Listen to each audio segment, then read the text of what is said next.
Hi, and welcome to the new podcast, Keen Minds. We are a Blacklist podcast focusing in on Tom and Elizabeth Keene, two of the main characters from NBC's The Blacklist. We will be approaching each episode of Season 4 and of Redemption when it airs from the view of the Keenes, and so through that lens and how everybody reacts to them and around them. And I'm Jen, aka Takata Saiko from Tumblr and Twitter and the fanfiction sites and such. I am a Keene Squared shipper. I will admit that, though I do try to take a very balanced approach with the way that I view the show on whole, because I do love every one of the main cast. They are truly complex and layered characters, and I'm a big fan of everyone, even though I do ship the Keenes together. And I am Tessa Bisoli, and I am in Twitter and Tumblr. And I am not a shipper. In fact, I don't really like shipping. I do like, however, a puzzle. I can't resist one. I've been reading Mysteries and Spies since I was a little child, and I've always been able to crack them as soon as I've got through a third of the book or the movie or whatever, except for The Blacklist. And trying to solve this has become a major work for me, even though it's entirely entertaining. So I look at Tom Keene and Elizabeth Keene from the point of view of reflecting the themes and image and clues of The Blacklist. And to me, they are the ones who absolutely reflect every single one of the themes of The Blacklist. I love every one of the characters of The Blacklist as well. And we do not gloss over Tom's many faults, and neither do over Elizabeth's main faults.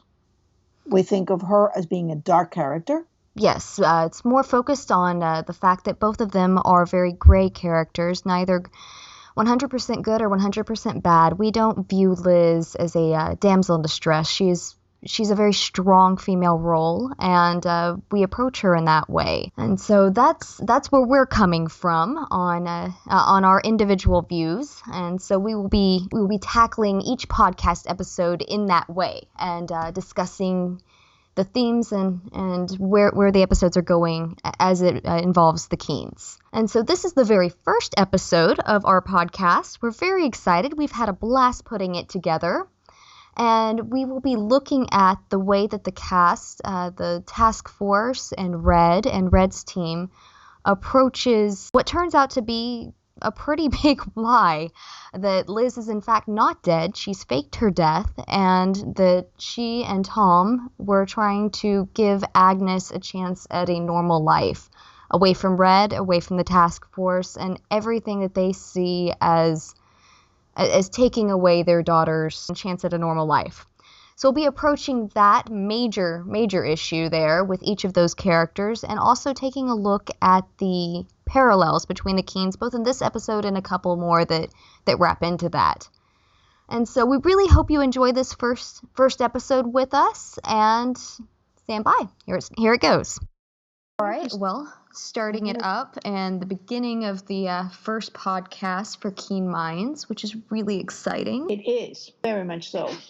So, okay, let's start by taking a look at Esteban, which would be the first episode in the fourth season, which... In number 79. That'll be interesting at the end, at the total finale, the series finale, going through and looking at all of those numbers and trying to make sense of them. I wonder if... It is a code, I think. Oh, I'm sure it is. But it just being able to line all that up and look at them, I'm wondering if they will very plainly tell us what they mean, or if they'll just leave it open-ended and people like you will come up with the...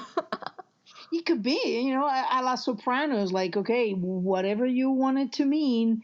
But I have a feeling that at the end, it will be either Liz figuring it out or Tom, because remember, Tom figured out first who was going to, what was what the Blacklist had been about, most of up until that time, when she gets the copy of the code book.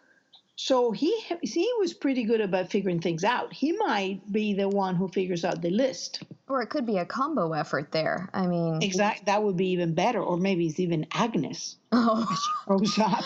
20 years in the future, Agnes finally figures out the blacklist. It's like, yes, I wonder what Grandpa Red was trying to tell me. Or not Grandpa Red, maybe just Uncle Red. Yeah, I had a story that I put out the other day. I finally finished, I think it was The Caught in the Riptides, that someone asked me why it was Uncle Red instead of Grandpa Red. I said, I just didn't want to get into that. Yeah, it's becoming a minefield. It really is. I guess the first point we had was the reaction of the cast to the Keen Slice. It was incredible. I thought the writing, the acting was spectacular. I thought they were on point for each one of the characters. Which one do you want to take first?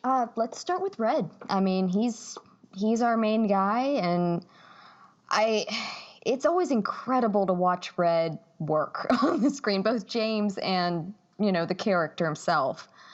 I mean, he puts aside he focuses those emotions. Reaction. It's a very parental reaction. It doesn't matter. I will whip your ass afterwards, but I'm going to save you. Right. And in a way, it kind of like reflected when Liz said, "Save your energy because I want to kill you later." So very much what we do for families, you're my family, I'm going to save you. Even if I want to kill you later on, but first I got to save you. Exactly.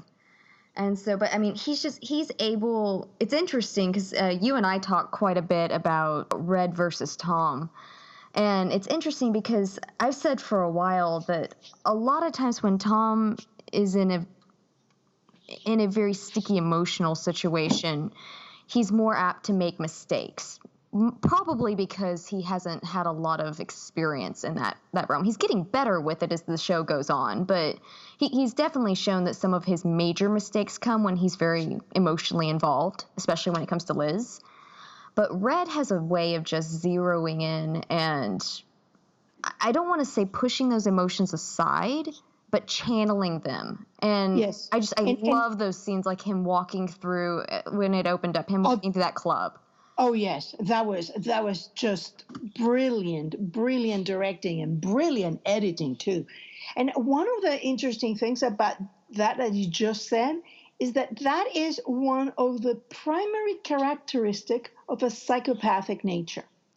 Not being a psychopath, just having, like Tom, psychopathic tendencies, is the ability to put aside your emotions when you have to act in a certain point in life. And which Red would have to, if that's natural or if it's something he's developed over the, how many years has he been doing this now? Probably since he was 20.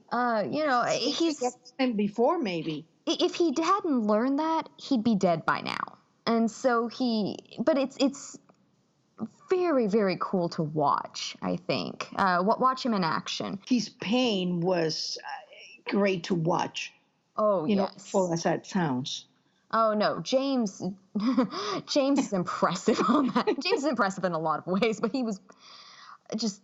and going back to the season finale, or not the season finale, but Liz's death episode, I still, one of my favorite moments with James was him collapsing last season. That was a brilliant choice. Oh, I remember sitting there and watching it and already feeling so numb because of the episode, then watching that and going, well, that was the entire fandom. Thank you, James. Yes, that was excellent. The funny thing is when you realize that for all of them, they had just come right off of Red not killing Kirk because he can't find Kirk, and then learning that Liz is alive, and Red is in a plane with Kate, and this is not even hours just learning that Liz is not dead, that Liz faked her death, and that it had come to that, and that he had been betrayed by his oldest advisor and confidant. Which I love that line that she gives when she comes in and says that, he doesn't want to talk, but then he's going to sit there and listen. And that when he finds her, which she has no question in her mind that he will, that he has to let her go. And I've been saying for a while that one of the interesting things, looking at Liz and what she needs from people, is truth, is honesty. And I know that there's a thing about Red doesn't lie to Liz, and that's debated between the entire fandom and everybody. It's, there are nuances. It's an elastic version of truth, but yes. But he leaves so much out. And I mean, it's definitely lies of omission, if nothing else.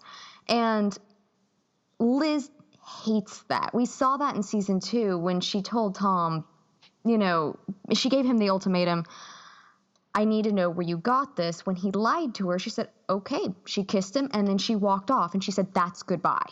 That was her ultimatum. If you cannot give me the truth, when it's hard for you, when it's not an easy truth for you to tell, you still need to be able to tell me, or else this will never work. It's something she needs in her life.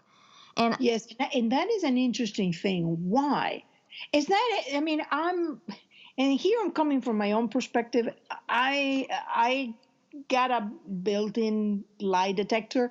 So sometimes I know people are lying to me, but it doesn't matter because the lies tell me as much as the truth.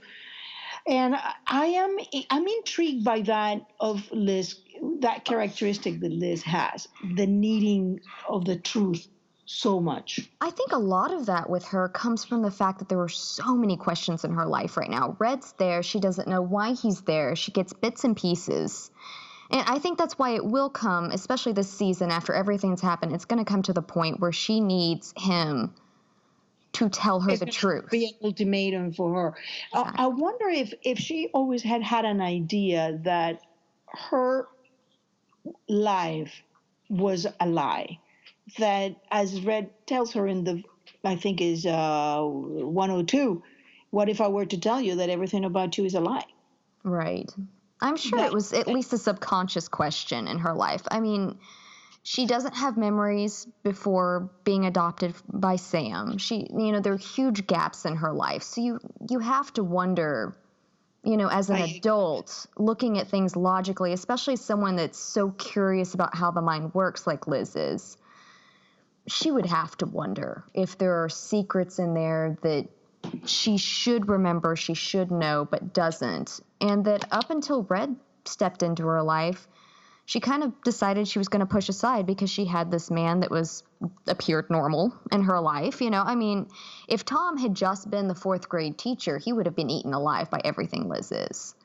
Yes. He wouldn't have survived through season 1, not because, Liz would have intentionally killed him, but he would have either been killed by someone in her life or would have finally said, I can't do this anymore, and left. That's just human nature. But yeah, anyway, I got off on a tangent there, which I will do. Beware. I do the same thing. I start on one thing and go out the other. Yeah. All right. So that's Red's reaction was focus, I think, is what it comes around to. Yes. His reaction came down. It's very Red. It's very Red. And I love the fact that he gets to the point where he's not joking. He doesn't take a picture of the guy or brings the guy around. He takes his head off. And makes a very big deal of, so Kate, I would have trusted you to take this man's head off, but after everything, I can't even trust you to do that. Yeah, that was cold. That was very, very cold. I wanted to reach the screen and give her a hug the entire episode. And at the same time, for Red to be that mean, that means he was very, very hurt by that. Which goes back to my idea that Kate's interest in Liz is more than simply the one of an associate of Red. Even if she met Liz as a baby, there is something more in the way she behaves with Liz and with Red. Oh, I agree. I think Kate is family to Red. Not biologically. I remember ages ago there were rumors out that maybe Kate was Red's mom or something like that. I'm like, oh my gosh, not everybody is biologically related. Well, I have some very curious ideas about that, that this is just a very dysfunctional family. Well, I think it And is on one level. I mean, because I mean, it doesn't, blood does not have to make family. I mean, plenty of people have family, quote unquote, that there's no blood relation, especially because adoption and an identity is such a huge thing in the Blacklist. hmm You oh, know, I agree. I agree. But this one, this two, there is something I would love to delve into that, and I hope that this season gives us that a little bit of the background, how they came to be together and have this level of comfort and trust, and now she betrayed him. Now, when we go to Kate, let's talk about that betrayal. Should we move on to wrestler? well, let's just go straight into Kate. Let's Okay. add her in between because she's so connected to Red. It seems Yes, like I. a good That's great. route. I was. I'm. The more I look at the way both in Red's reaction as in Kate's reaction to Red knowing what happened, there was no. Kate had a little bit of fear, but Kate was also completely sure that what she had done was the right thing to do. That's true. And I also think that she had to know that he would someday find out because she went through his sources. I mean, there were just so many things that she had to have known that someday he was going to find out. When she's sitting there in the finale and he walks in, she's staring and she's like, I'm not going to tell you. You know, Yes, I mean, it seemed but like this was a scenario she was very much waiting for sooner rather than later. But as long as he thought that Liz was dead, it was going to work out in her mind. and how come that Red had not told Kate that Kirk was looking for her? That Kirk was That looking for Liz. Because do you think that Kate would have done what she did if she thought Kirk was looking for Liz? well. I mean, I think we've got a lot of missing pieces on when did Red find out about Kirk because in the season 1 finale we have Red telling Liz beyond a shadow of a doubt your father is dead when Tom told her, your father's alive. Mm-hmm. And there are a lot of various theories on why Tom knew that. My personal one I've gone to so far is that he just heard a rumor and was giving her the last piece of information he possibly could when he thought he was dying. His last ditch effort is wow, I screwed this up. I'm so sorry. Have this olive Exactly. branch as I'm dying, Exactly. But it had to be, if he had known the name, he would have given the name because Oh, at that yeah. point to give her that information and not the name didn't make any sense. If you're really dying, it doesn't really matter anymore. Exactly. He knew he was dying. Either he wasn't even trying to like save me and I tell you. It was just offering whatever he had as an olive branch, and you're correct. So that's all he had. And I think that at some point, Tom may have suspected that Liz's parentage was in question because he keeps I giving this think that little jabs. I think he thought that Red was her father quite often. I Yes, mean, yes. I joke that there was no bigger daddy gator than Tom Keene because of how many times he refers to him as her father, either Yeah, directly or, as you and I've talked about before, indirectly through the way he reacts to him.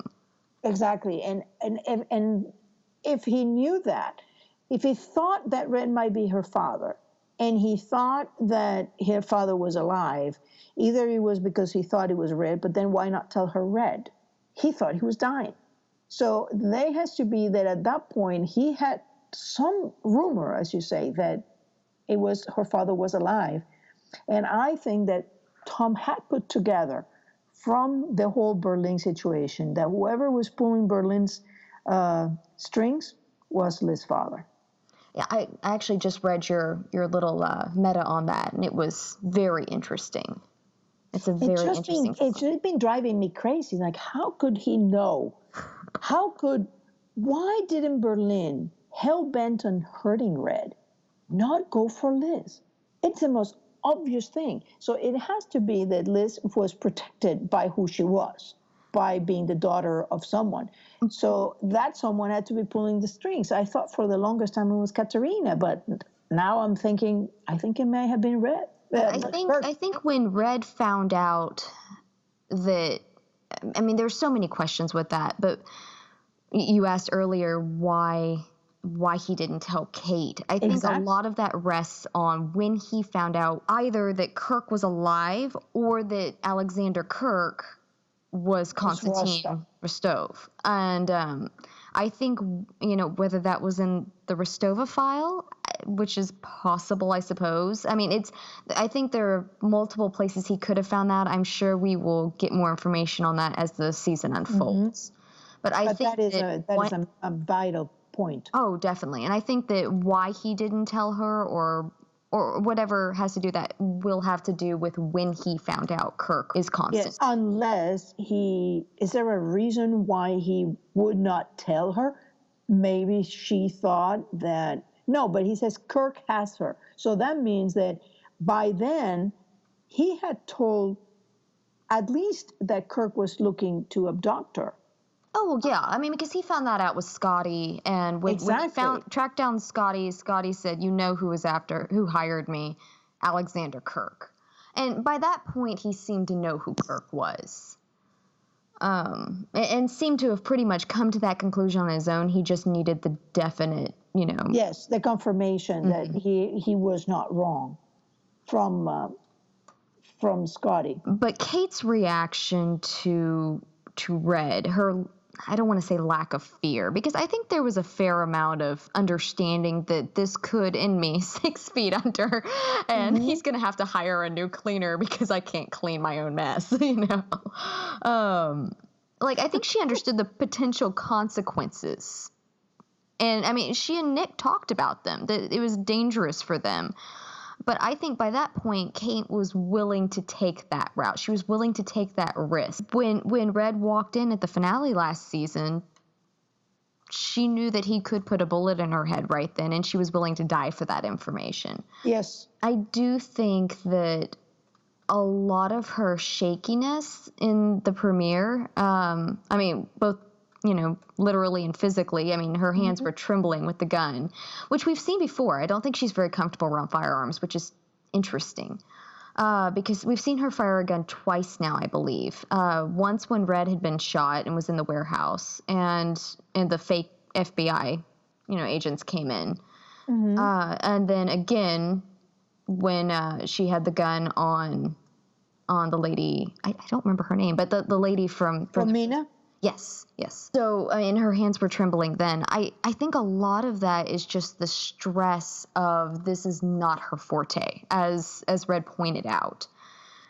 She's the cleaner. She cleans up the mess after it's done. She's not usually smack dab in the middle of everything like this. No, remember when the first time when we see her cleaning in, I think it's 201, and Red calls her and he says, this is pushing you in directions I don't like. And there is a guy that is dead, and he says just to him, "Oh dear," and then Red says, "Oh dear," and goes and kills the guy, but it's not her who kills him. Right. I don't think she kills people. I mean, that's not her thing. It's kind of like the stew maker early on, he cleans up. He doesn't kill. But just, I hate to compare her to the stew maker. That sounds terrible. I realize that's coming out of my mouth. But I'm just saying, because Liz said to the stew maker, you're not a killer. You clean up after. You're not a killer. And he says people evolve. I feel like Kate is sort of in that evolution stage of she takes care of the aftermath, but suddenly she's found herself in the middle, and it's messy, and it's the potential for things to go wrong is bigger than she ever had come to terms with, I think. And the one interesting thing about this whole involvement of Kate is she was absolutely willing to trust Tom. That was interesting, considering I just remember her face when they walked into the warehouse in season 2, when Red had been shot and Liz brought them to the warehouse, not even thinking Tom was going to be there. which realistically, she had to have a pretty good idea he might still be there. But they walk in and Kate's just like, I don't know. I mean, but that they've had some sort of interaction because Tom made the comment when he was Liz's prisoner on the boat, you better call Mr. Kaplan. At least knew who Mr. Kaplan was. Yeah, so I mean, he was aware of her. I think Kate was probably aware of him. I doubt they'd had a great deal of interaction together. But something happened between season 2 with that, very realistic distrust of him. I mean, I don't blame her at all for that. But an interesting thing is he distrusts Tom. She distrusts Tom, but Dembe, for example, does not.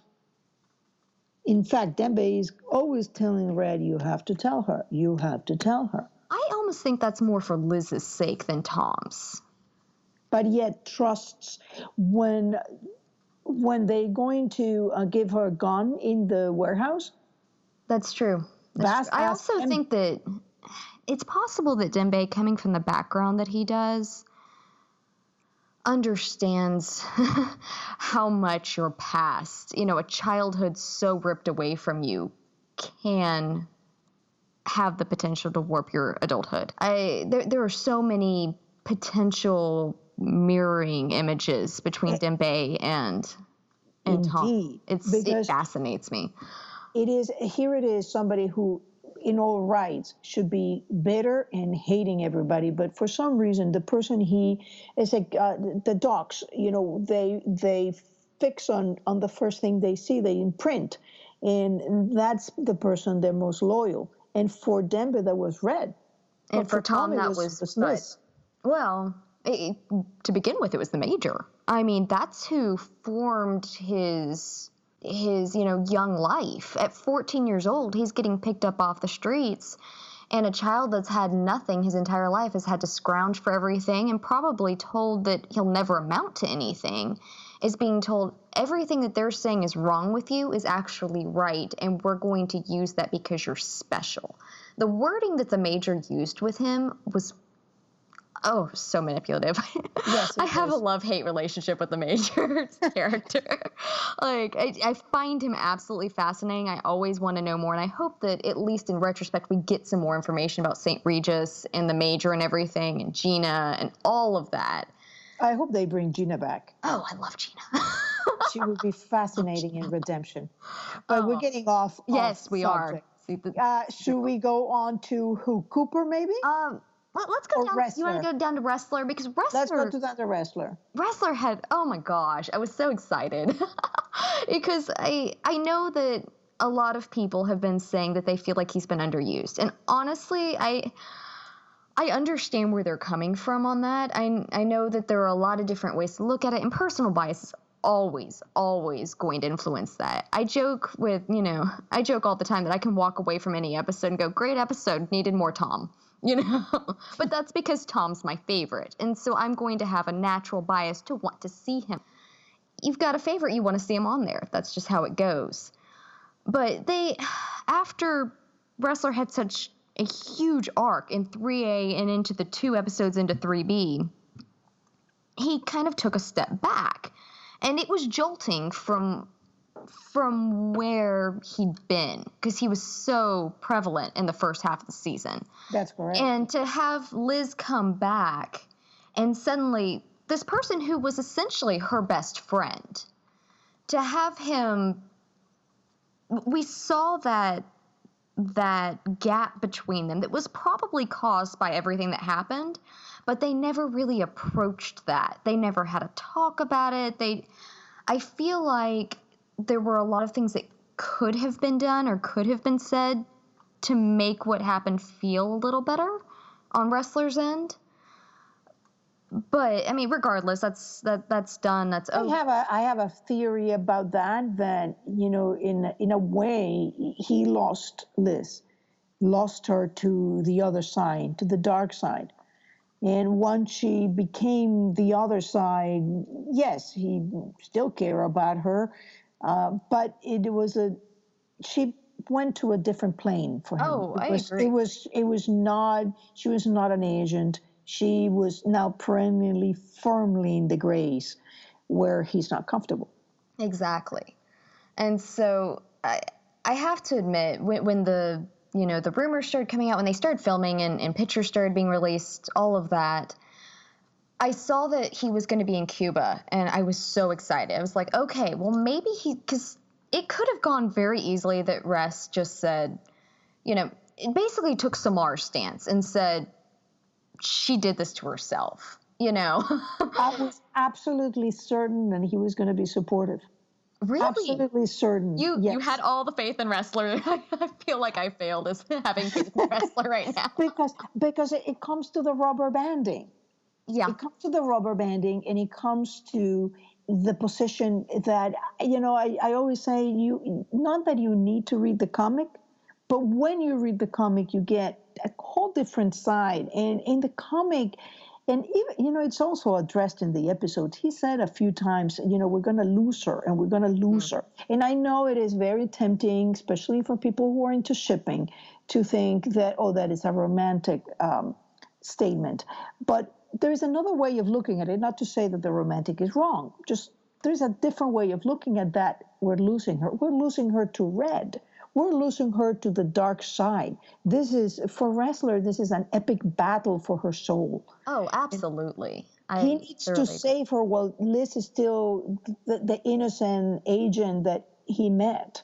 And I think that Wrestler has never been too comfortable with Liz's dark side. But when finally Liz has done something to escape Red, it's like he sees the light. She's not that bad. She's trying to get out, and I'm going to do my very best to make sure that at least she has a fighting chance. And I'm going to save her because I know what she was trying to do. She was trying to escape Red. And I think that in that moment, even Wrestler was even supportive of Tom, which to me was surprising. There was no slight remarks about Tom. He didn't say anything bad about Tom. I will be very interested to see how they react when they're face to face, because I could imagine, even now with the way Wrestler's reacting, I could imagine the fact that that Tom lied. And well, actually, I thought back, he never actually lied to the task force. No, he did not. He only lied to Red, to Scotty, and to Solomon. Yeah, every time he mentioned it to the task force with Cooper, it was, the people that came after Liz, that sort of thing. It was always went after or some variant thereof. It was never kill when he talked to Wrestler, Samar, Cooper, or Aram. I think for a man that has made his entire existence off being a covert operative, words are very fluid for him. And the fact that he went out of his way to not lie directly to them, I think for him was a bigger deal than it would be to them, if that makes sense. Yes, for him it was almost like being truthful. He was being truthful. He didn't ever say that she was dead. He mourned her, and in fact, he did exactly what Red does all the time.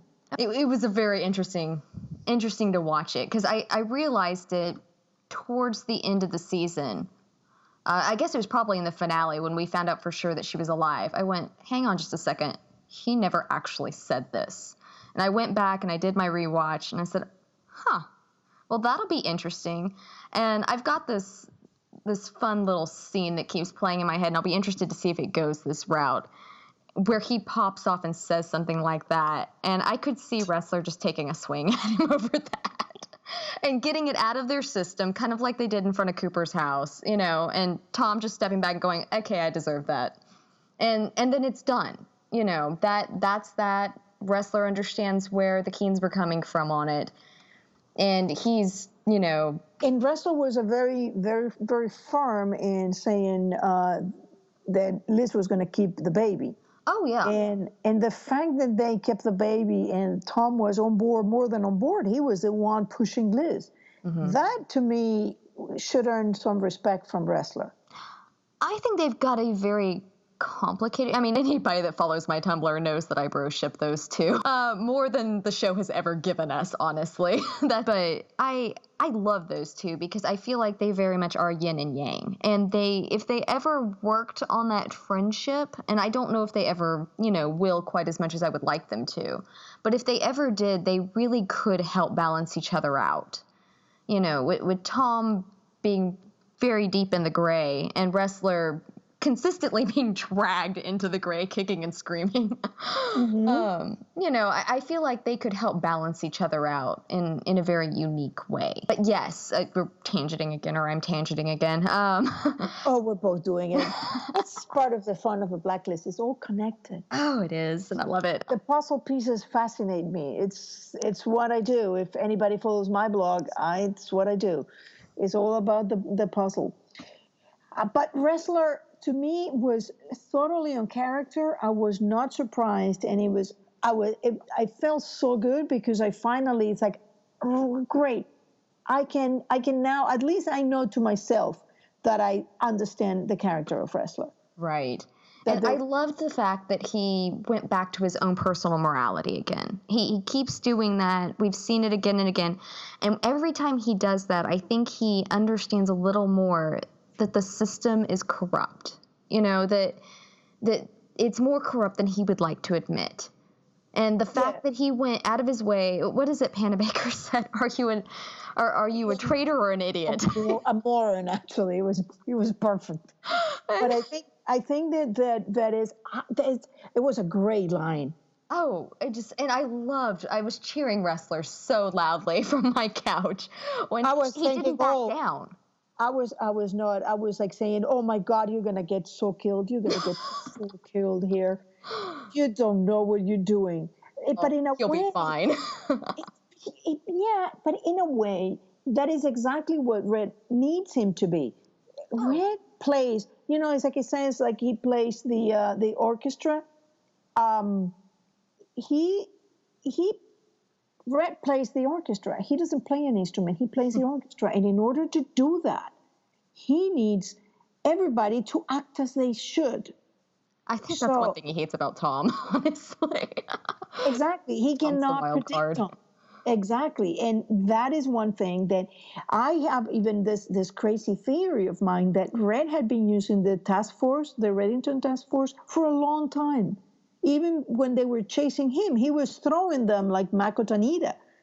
He was throwing them all this other flotsam that he didn't need anymore and feeding them to the task force. But that's what Red does. He's always at least 2 or 3 steps ahead of everybody around him. And that's what makes him such a fascinating character, especially when someone gets the upper hand on him, because it's so rare. But usually when things run in a organized pattern, like the FBI, they have their procedures, they stick to the rule book.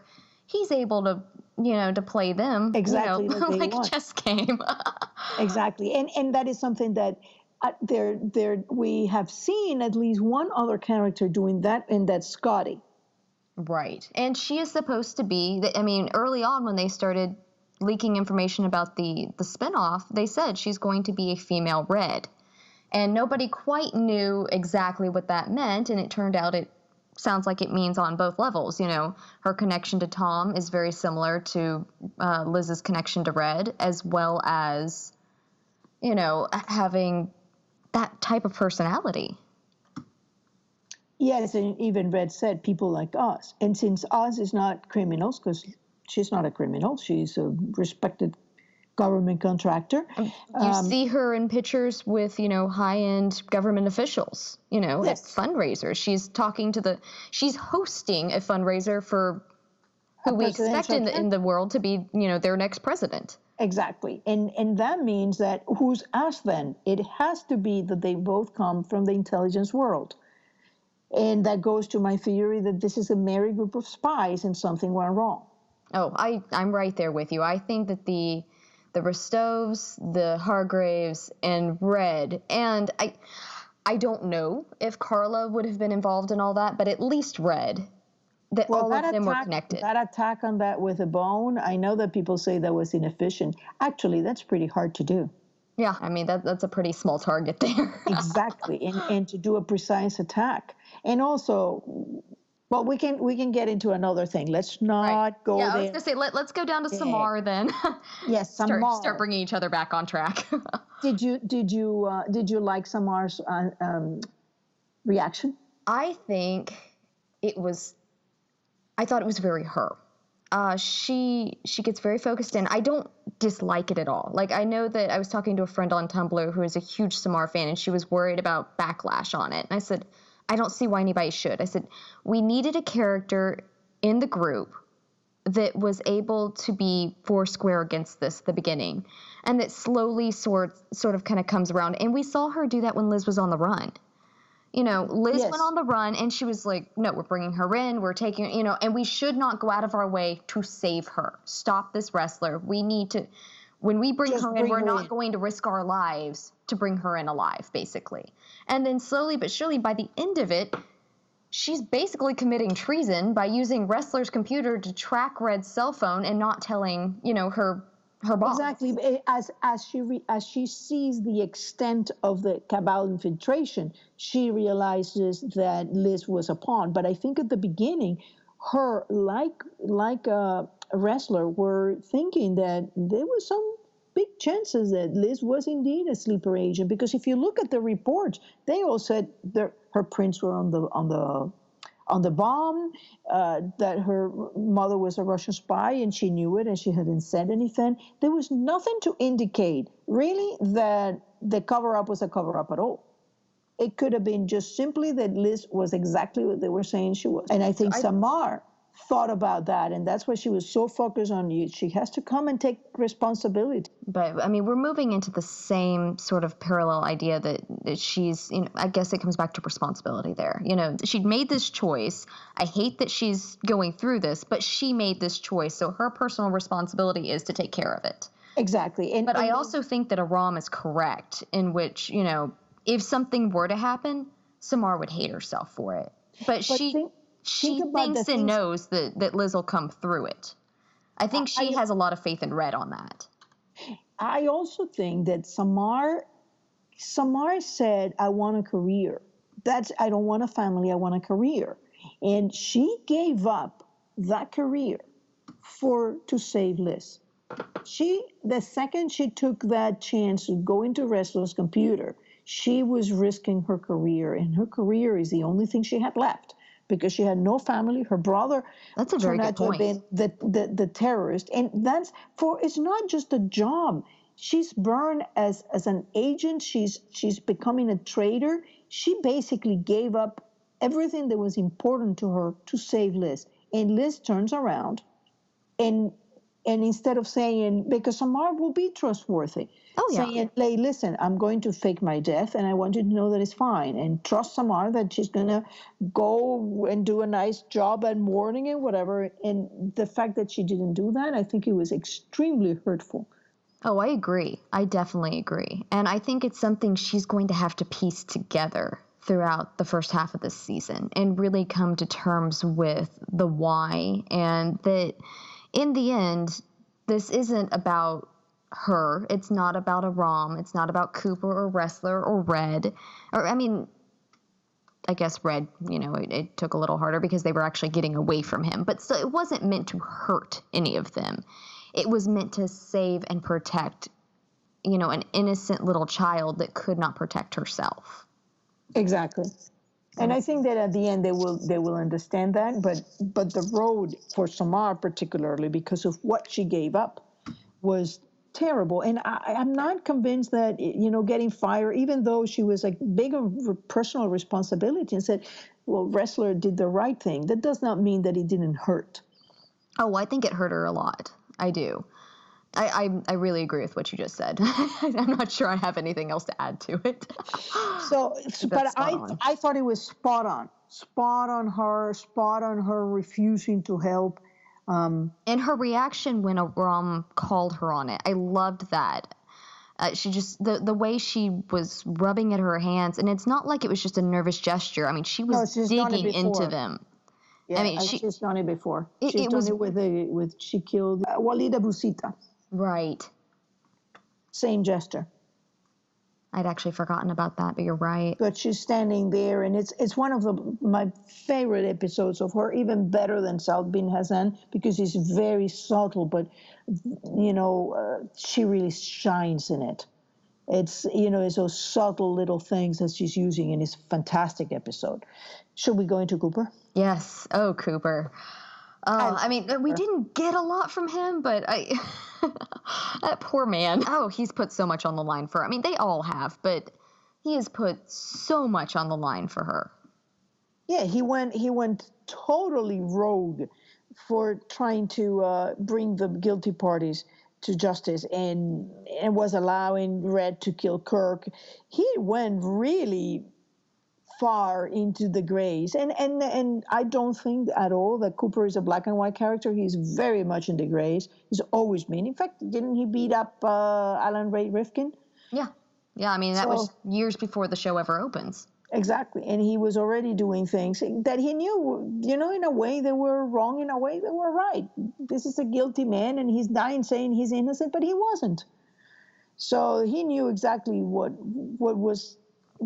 he was getting into by dipping into that well of grayness for Liz.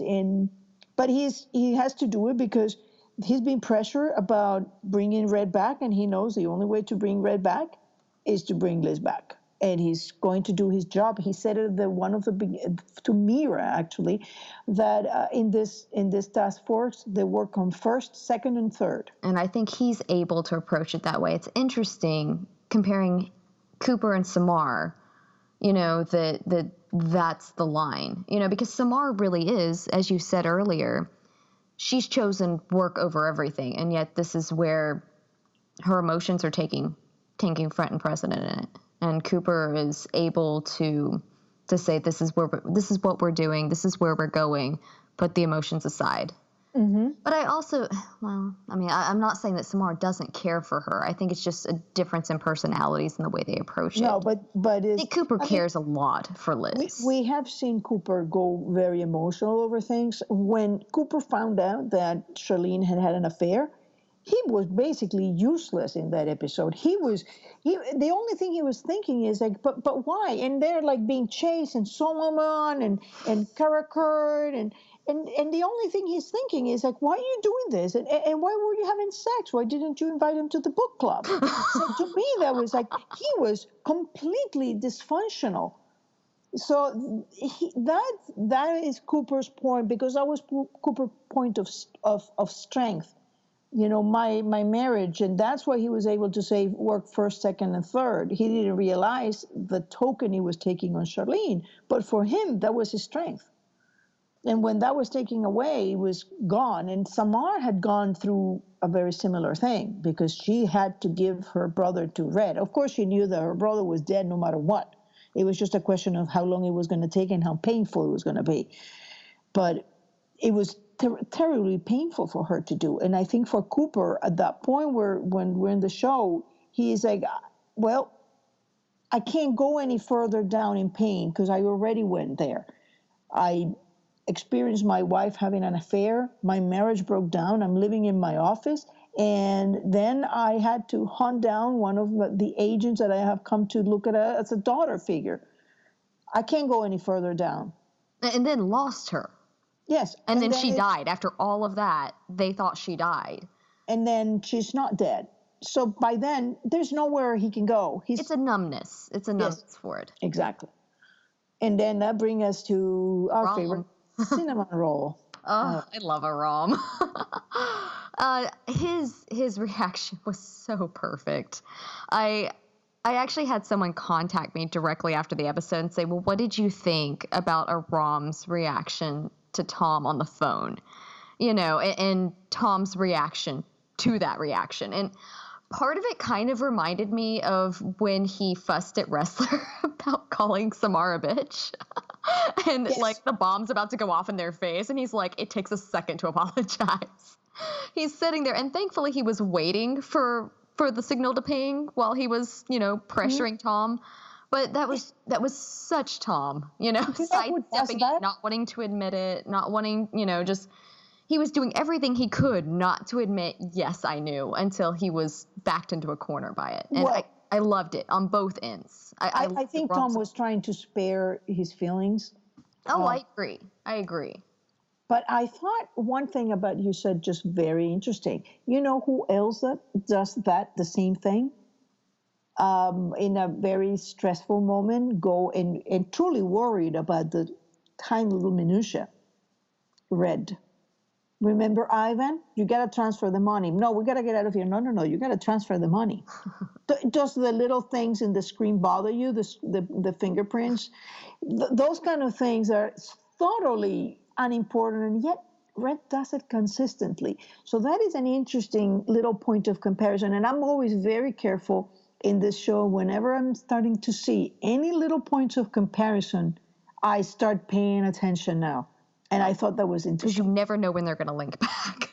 No. And I mean, look at Tom. When I started doing the comparisons between Red and Tom, at first it was just a little thing. And then I started to look back and I realized they've been doing this in a drop here and a drop there. And before you know it, they presenting you with this. I just finished basically coagulating one bunch of little posts into one giant post of the similarities. It's staggering. There's no way that you can avoid not seeing it. Well, once you see it, you can't unsee it. There you go. But back to Aram and his reaction. And it just, I loved, because you had Cooper saying, I can't believe that I can feel both extremes at once. And I think that while he was saying that, Aram was showing that in such a real way. Mm-hmm. That he was so hurt because we saw how emotional. I feel like when Liz, quote unquote, died, Samar said that Wrestler, what was the quote? That Wrestler took it almost as hard as Aram. And I hate that because I think that he did take it as hard as Aram. But you see that Aram wears his emotions very much more on his sleeve than most of his coworkers do. Well, I also think that Wrestler has more things to go back on. His strong sense for the job, his belief in the system supports it far more than Aram. Aram is a by nature grayer character, and he has said it, like, I can't even work when Liz is not there and Red was not there. It's a government building. I am not able to function. So for Aram, I think that I don't think that they meant that Wrestler cared less about Liz. I think they meant they had less at stake. It was not just a friendship, but for Aram, he shined in that place. And if you read all of the Aram's notes from season, I think it was season 1, and they continue into half of season 2, they make very, very clear how much Aram was flourishing with that environment, being part of the team and finding a home and a place where he was appreciated. And he has enormous appreciation for the intellectual powers of Reddington. And for him finding that, he lost more than a friend. He lost that. I think that's fair. I definitely think that's fair. Gosh, poor Aram. Yes, Aram was heartbreaking. I mean, he was trying so hard. And for Aram, it's important, those things. He's done it before, like asking Tom, how could you do that? Agent King loved you. And he was okay when Tom said, I love her too. So he's always... And he could be questioning all of that at this point. I mean, it's not just, he thinks his friend is dead, finds out she's alive, finds out that her husband's been lying to them the entire time. Not truly. Well, I mean, from their point of view, Tom's been lying. From Tom's point of view, he just sidestepped the lie. But, I mean, if you were to ask Aram, did Tom lie to you, he would probably tell you yes. Most of them would probably tell you yes. Cooper might be able to see that. And Cooper does that too. So yes. Yeah, I was going to say, he might be able to see it. Aram wouldn't. Aram would have seen that as a betrayal, as a lie. Yeah, he might be able to understand why it happened, and I think he does. I think he understands it was for Agnes, but that doesn't negate the hurt, the absolute hurt, and the possibility that. Even if intellectually he knows that if Tom's going to go to that extent, then that does mean he loves Liz, he does love Agnes, et cetera, there's still that small, subconscious little nagging that I could see Aram having of, well, what it just occurred to me? That is a very similar thing. The process they will be going now by accepting and processing Liz's fake death is very similar to the process Liz went through, accepting the part of the marriage to Tom that was real. Oh, that's fair. It's understanding now what Where was the real truth and and the what lies are. wasn't. Exactly. And Liz was fine with Tom once she realized that the love was real, even if the name wasn't. Exactly. And for That's very true. for the task force, it's going to be understanding, for example, with Aram that we're talking right now, understanding that Tom's befriending him and working with him and telling him, giving him advice, that part was real. Giving him love advice.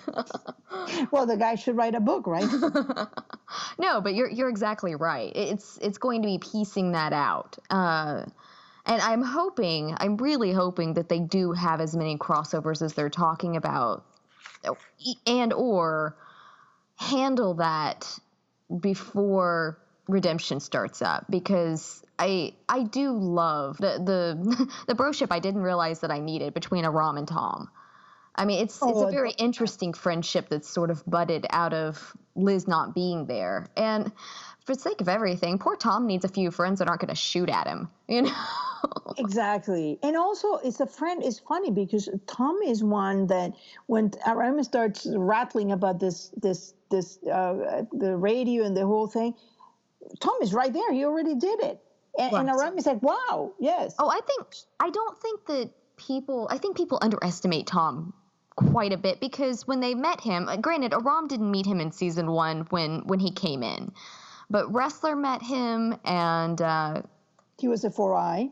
Yeah, it was 4i, the top 3rd grade, but that's all right. Anyway, regardless, he saw him as the dorky school teacher and had that stuck in his head for a long time, probably until he saw him in action. I think he saw it was just a goofy school teacher that had been hired to keep an eye on Liz or something of the sort. Yeah. I don't even think that in Wrestler's world, the idea that people train to be an undercover agent exists. Well, I mean, or existed before he met. He has some training for that, because we saw that in season. Yeah, we've seen him go undercover, and he works well on his feet on that. But I don't think he would ever survive. Not for life choice. Yeah, he would never survive in deep cover.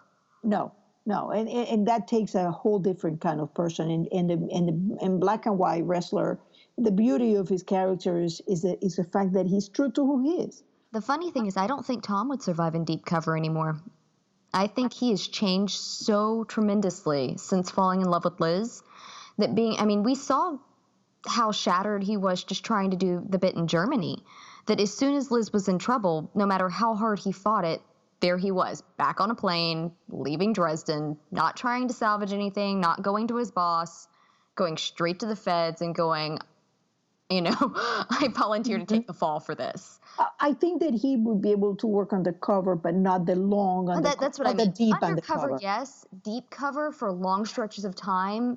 Becoming someone else, like Red said in season 2, where he truly believes it. I don't think he can do that anymore. I think he has destroyed that part of himself, which is great. I mean, that's I think Agnes was the final nail in that coffin. Once he had Agnes, yes. It's like, and I am so mad that they deleted that scene between Red and Tom, because I think that absolutely would have been a smasher to know, that the part about you can't anymore go out there and don't care if you don't come back. You have a daughter, right? And I thought, I imagine they cut it for a reason. We shall find the reason eventually, because I trust the writers of the Blacklist tremendously. And every time, sometimes I go into a little hissy fit, but most of the time I am in awe of their ability to weave a story like this. But a lot of times it comes back around. I mean, there are so many little things that I know that I've been frustrated with over the course of 3 full seasons, that either doing the rewatch or just something will come up later and I'm like, oh, they tied that back. Okay. Just should have been more patient.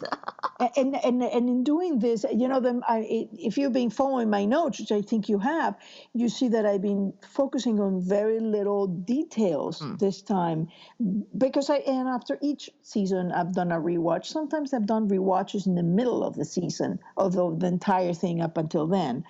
And this time I started looking for minutia that was so eye-opening because I think a lot of the people who complain and complain about the show, they haven't bothered in doing a rewatch, and you see these things.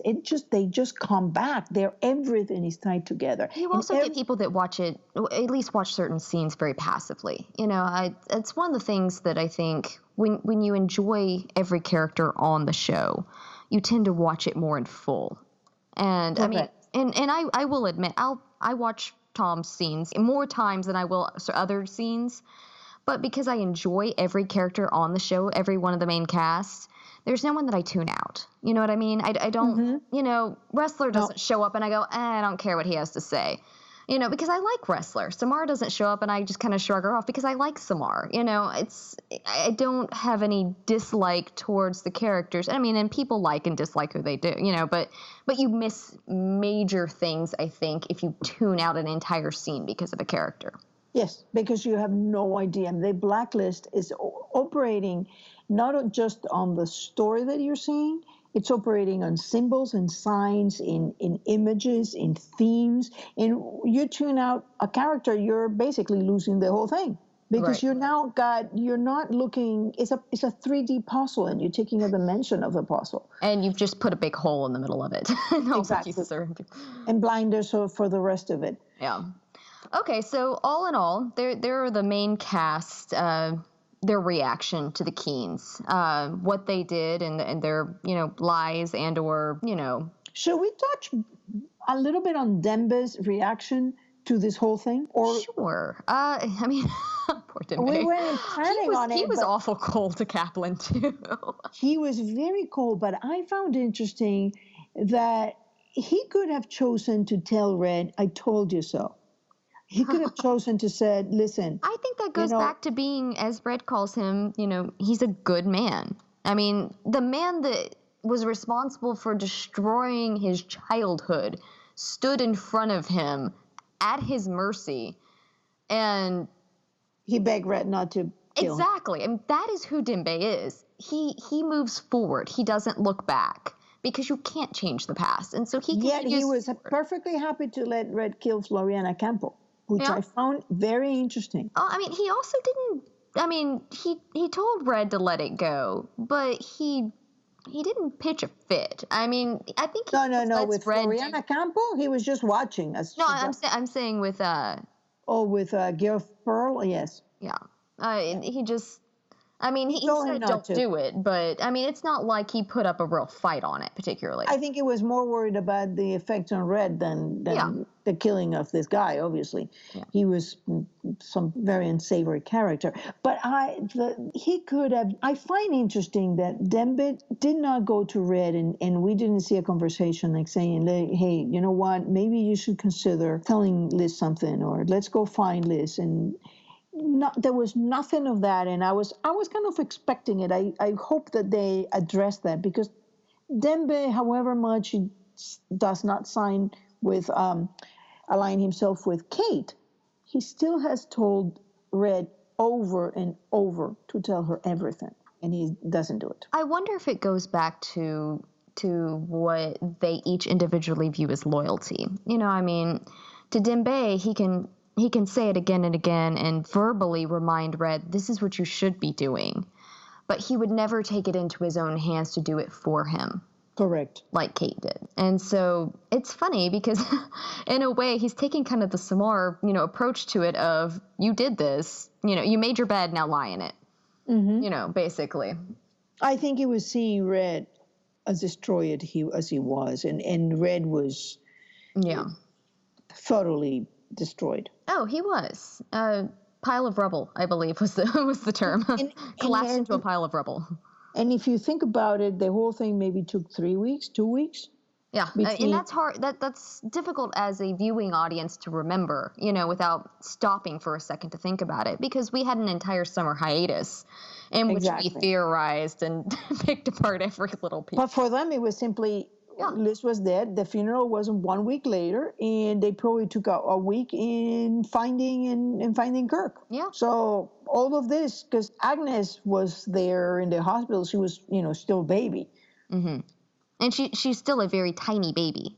Yes, I noticed that they changed the child actors Oh, pool. they would The have other to. babies are way too big. Oh, yeah, they had to. Yeah, I think Dembe is going to be much.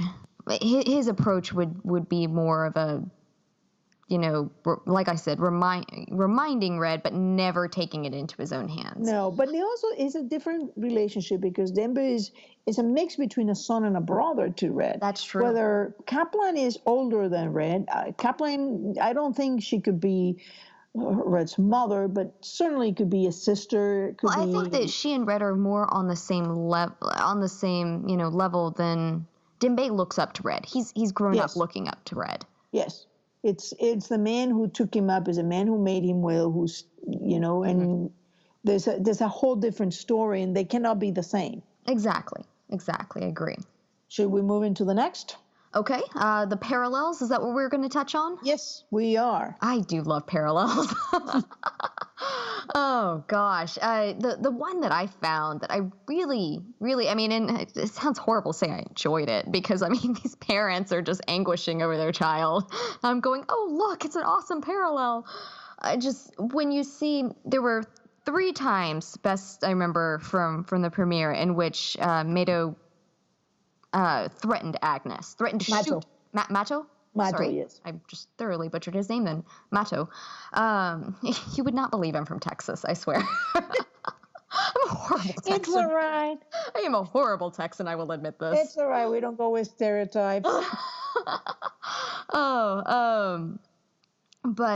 When Mato threatened to shoot Agnes when Tom was in the trunk, immediate silence. I mean, and just a horrified look of, I'm shutting up now. How can anyone do this? Yeah, which is funny because, I mean, you get the impression that before Liz, Tom was just heartless. I mean, that he could have, it may be my bias. It's probably my bias, potentially my bias. I've always had sort of a headcanon that Tom always had a soft spot for kids, that he probably taught some at St. Regis, and that he was very good with kids. Part of that is because he chose to teach such a young, group of kids when he taught, when he taught school. He was teaching elementary. And the fact that he decided he wanted children with Liz, and how good he's been with Agnes. Oh my God. I mean, these are hands that can quite literally snap a man's neck in a few seconds. And yet how careful he is with Agnes. It's impressive to watch and think about that. But to see his expression when Mato threatens him like that, or threatens Agnes like that, really. The acting on this episode was outstanding. Everyone brought their A game to the extreme. It was great. But you got that scene, and then the scene where he's going at the truck with the shovel, and Mato shoots past him. And he just stops. It's not that he's worried about himself. It's the fact that they're shooting towards his child, and just immediately stops. And then you get that with Liz at the end of the episode. Exactly. And they run so parallel, just that freezing motion and the, oh my gosh, no. Yeah. And they're walking the log, as you pointed out, too. Yes. I think that the most important thing when people watch the Blacklist, and me, I'm not a shipper, I'm a theorist. It's really, you got to pay attention to this parallels. We already have been getting parallels of Liz and Tom. Remember the one we got with the bloody hands? Liz with the hands of the cop that she shot, and Tom with Asher Sutton's hand, blood on his hands. That's a good one. I hadn't actually caught that one, I don't think. But yeah, you've got 2 times that they did something that they felt they had to do, that neither of them wanted to be in that situation. I mean, Liz shot because the man raised a gun. I mean, he was going to shoot Red, so natural reaction, protect your friend. Exactly. But and then Tom, I know people took. Warn. Yeah, he brought Asher further into that situation. I'm not trying to bypass his responsibility there at all. Asher would have ended up dead eventually. He was already in the middle of all of that. He was in a horrible place. He's a walking dead. And I think that Tom was at least trying to keep him out of the crossfire, and he failed. I mean, that's really what it boils down to, is that, and he tried to talk him out of, fighting him, Exactly. I have a much darker view of the situation with Asher, because I think that Asher, first he was into gambling, then he went into a fight club, an illegal fight club. That picture that Tom looks at, it's actually a picture in the fight to death ring. Oh, so he wasn't really a innocent bystander. No. He had hired a detective that ended up in pieces over the mountains, and yet he didn't report that to the police. There's no evidence that he went to the police at all.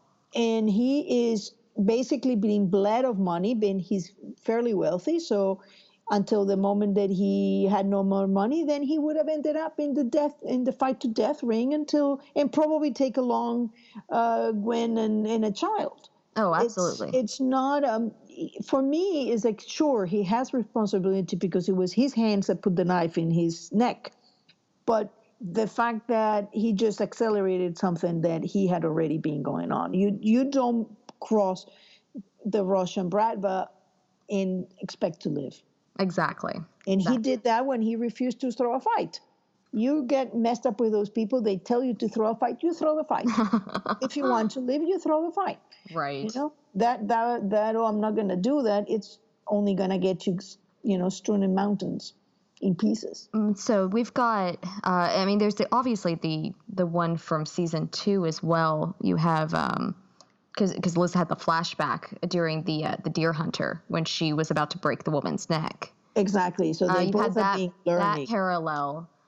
You have the bloody hands, and then the very interesting one with the rock and the log from the premiere of season 4. And I'm sure there are countless others that, if we were to go through and specifically look for them, find them. But those are three that it's an also similar attitude that they both have. Liz, when Liz wants to do something like get into his hideaway, she just goes in. Yeah. Forget about the law. Who cares about a little thing like, I'm breaking and entering? I don't care. I want to go there. I'm going to go there. Well, and the place across from hers, when she found out that's where the feeds were going, that's what she went. She broke in. So Liz. What is it that Tom said in the boat? Liz, you're going to do what you're going to do. You've always done that. Yes. But look me in the eye, and I think that Tom and Liz, we've touched on that when we message back and forth a lot of times. Like, we think that there was something more to their relationship than just finding each other. It's like they knew each other. I have always had this feeling that they knew each other, and this kind of parallels point me in that direction. This is not two strangers. They feel like family because they have met it before. It was from a time before all these bad things happened. Oh, you know my feelings. I truly, truly hope we eventually get a photograph or something of little Christopher Hargrave, 2 or 3 years old, sitting on a beach with a little girl named Masha Rostova. That was my desperate plea for somebody to get me a good definition picture of a photo that Susan has in her office of what looks like her in a girl blowing bubbles. Oh, interesting. And I mean, but if the Hargraves and the Rostovs were friends at one time, or colleagues, or what have you, ran in the same circles, basically, and having child of the same age. Exactly. You've got spy families that are distrusting anyway, but know each other, have at least some level of respect and or trust for each other. Why wouldn't they put their kids in the same, And there is we have no idea if by the time Liz was 2-3 years old, she was with the Rostovs, because I don't trust. I do believe that Kirk thinks she's his daughter. I do not trust that story he gives her. Oh, I think that's fair. I don't think you can take exactly what he's saying. I think he's a lot like Red. He'll tell you a lot of truths, but he'll he'll word them in a certain way and he'll twist them in a certain way. Well, I think that in a way, his level of violence is much worse than Red. Interesting. I think that Red, compared to him, is a teddy bear. He's the Reddy Bear compared to Kirk. Goodness. I mean, think about this. Red knew Liz had the fulcrum for at least 2 episodes, and Red had never even went into her room to search for it. Yeah. Waited patiently until she gave him the fulcrum, and when she said no, he was preparing to leave. That is a whole different level than Kirk went into abduct her. And hiring Solomon out of, Of anybody who people. worked with Solomon. To attack her wedding, which and I was so happy she made this comment, all the people I love. Because she did. Everybody she loved was in that room with her eventually. You have the people she works with. Wrestler came late, but, theoretically she wanted everybody there. By the time they started the shooting, they were already there. Yeah. And so, and Red ended up there. Everybody that she cares about, it would just rip her to shreds if any of them died, they were all there. Her child was put into danger. The wreck was real, because who on earth, if you're supposed to bring someone in alive, shoots out the tires with a 8-month, pregnant woman in it, in the car? After he rammed into their car on her side. Exactly. It's like the whole thing makes no sense. That's why I always consider Solomon is working for somebody else. Solomon was not interested in bringing her alive. Solomon was interested in killing her. That's always possible. I never trust Matthias Solomon to be on the level about anything. No, I think we'll find a lot more out about him once Redemption airs. Yes, he's supposed to be a regular.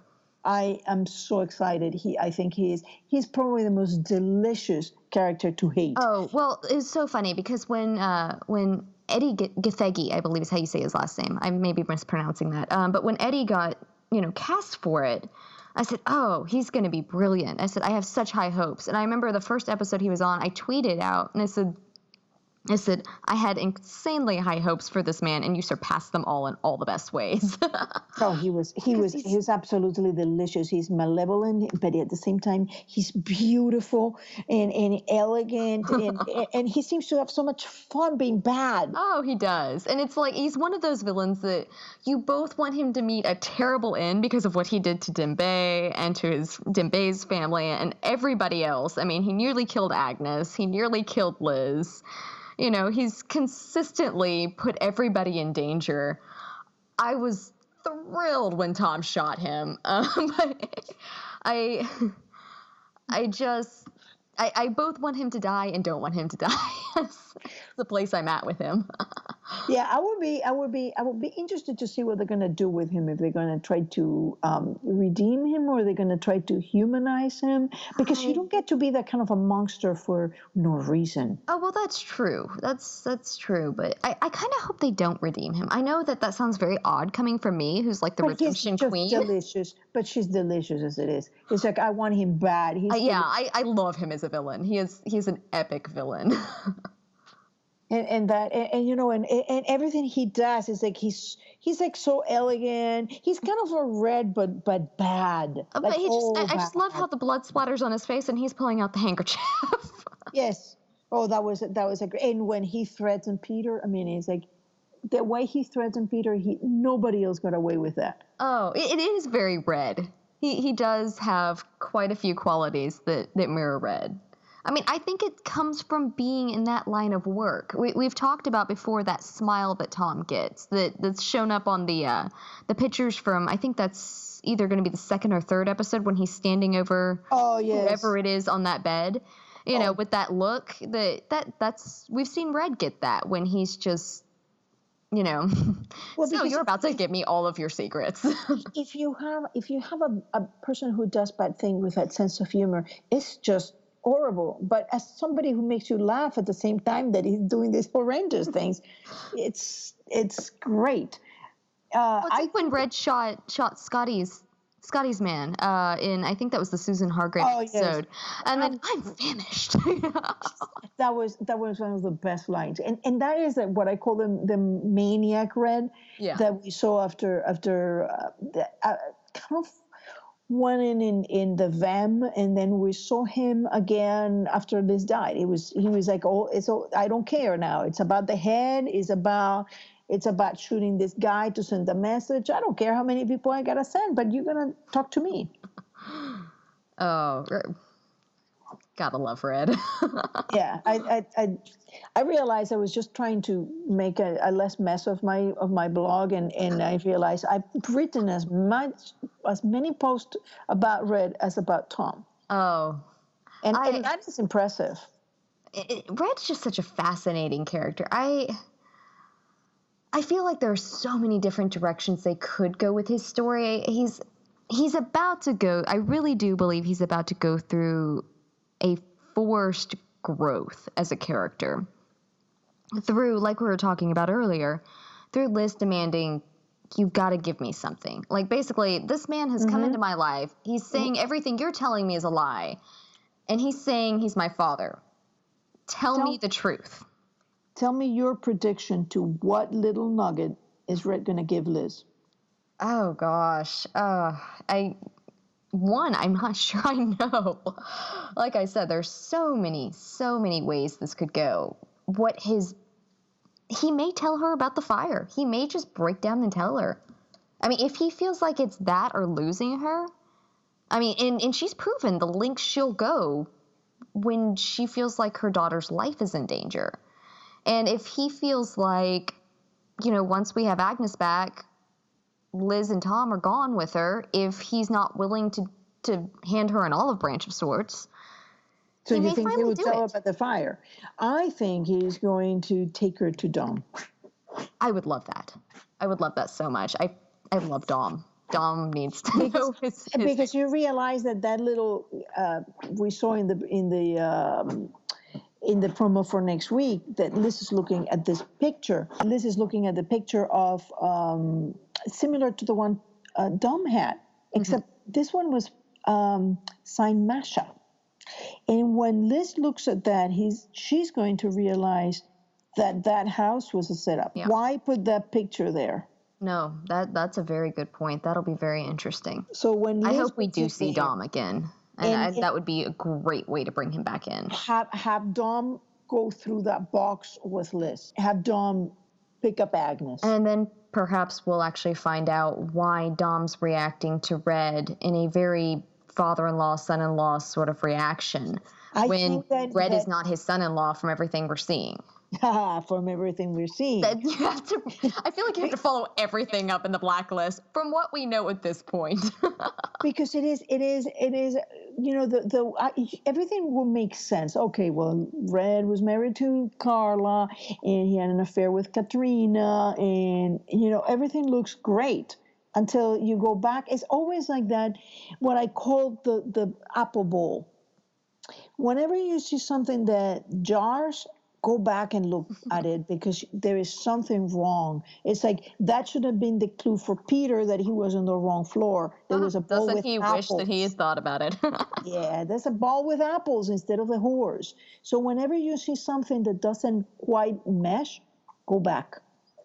And I think that whenever this story sounds great, and that's more or less what they've been telling us, except how do you factor Dom in? And when it does mesh, start looking at all the threads that connect them. Yes, and then you start getting the parallels, like we were talking about earlier. The images and all that is that's what makes the Blacklist so fascinating. Is that you have so many levels of clues that are. I mean, and the more I look at it, and every new episode is like you look back and you realize, oh my God, I missed so many things. That about wraps up our very first episode of Keen Minds. We've had a great time putting this together.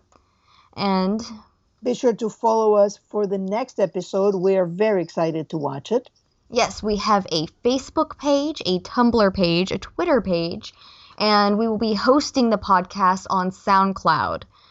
And so all of that's been put together, and please feel free to leave us any messages, comments, requests. Questions. Absolutely. We want to hear back from you. We'd love to hear feedback. This is both of our first times tackling a podcast, so it's a learning experience, and any feedback would be great and very, very welcomed. Good, bad, and otherwise. And thank you for listening. All right, we'll see you next week.